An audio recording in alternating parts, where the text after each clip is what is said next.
আচ্ছা, আপনি কি জানেন আয়াতুল্লাহ আল খামেনির জানাজায় কেন বিভিন্ন দেশের প্রতিনিধিদের সামনে কোরআনের বিভিন্ন আয়াত তেলাওয়াত করা হয়েছে?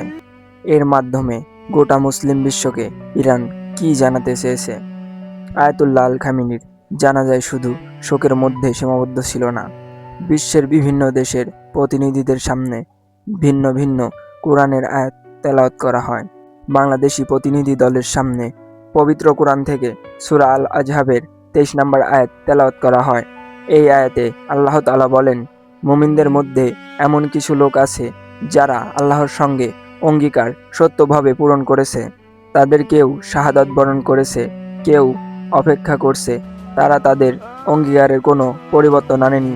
বাংলাদেশের বিরোধী দলের প্রতিনিধিদের সামনে পেশ করা হয় সূরা আল ইমরানের 169 নম্বর আয়াত, যেখানে বলা হয়েছে, আল্লাহর পথে নিহিত হয়েছে তাদের কখনো মৃত বলে মনে করো না এবং তারা তাদের রবের কাছে জীবিত।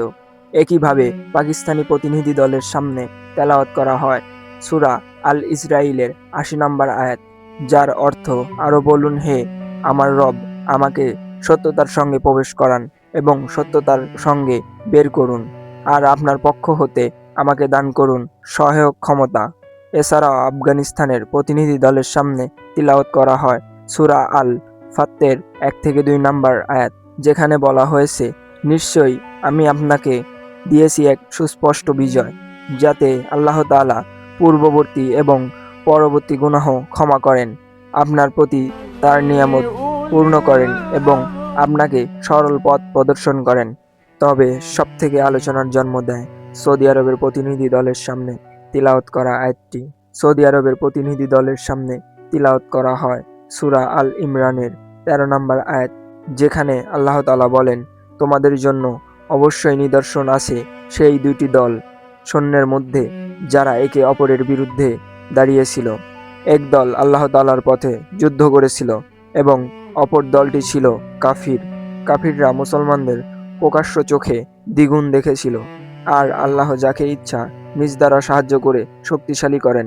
নিশ্চয়ই এতে দৃষ্টি সম্পন্নদের জন্য শিক্ষা আছে। বিশেষজ্ঞদের মতে এই আয়াত নির্বাচন ছিল অত্যন্ত গুরুত্বপূর্ণ। এখানে বদরের যুদ্ধের উদাহরণ টেনে ইরান ইঙ্গিত দিয়েছে, যারা পশ্চিমা শক্তির পাশে দাঁড়ায় এবং তাদের সহযোগিতা করে, তারা তাদের পথ থেকে সরে যাচ্ছে। গত 28 ফেব্রুয়ারি মার্কিন ও ইসরায়েলি বিমান হামলায় মারা যান আমাদের প্রিয় নেতা আয়াতুল্লাহ আল খামেনি। এই সময় বিভিন্ন আরব দেশগুলো যুক্ত ছিল বলে মনে করেন ইরান। পুরো জানাজা জুড়ে কোরআনের আয়াতকে বিভিন্ন দেশের প্রতিনিধিদের সামনে তুলে ধরেন ইরান।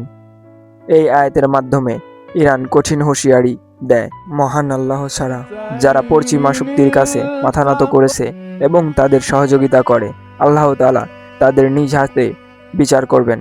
আজকে এ পর্যন্তই। আমাদের ভিডিওটি যদি আপনার ভালো লাগে, একটা লাইক, একটা কমেন্ট, একটা শেয়ার আর চ্যানেলটি সাবস্ক্রাইব করে আমাদের সঙ্গেই থাকবেন। ধন্যবাদ।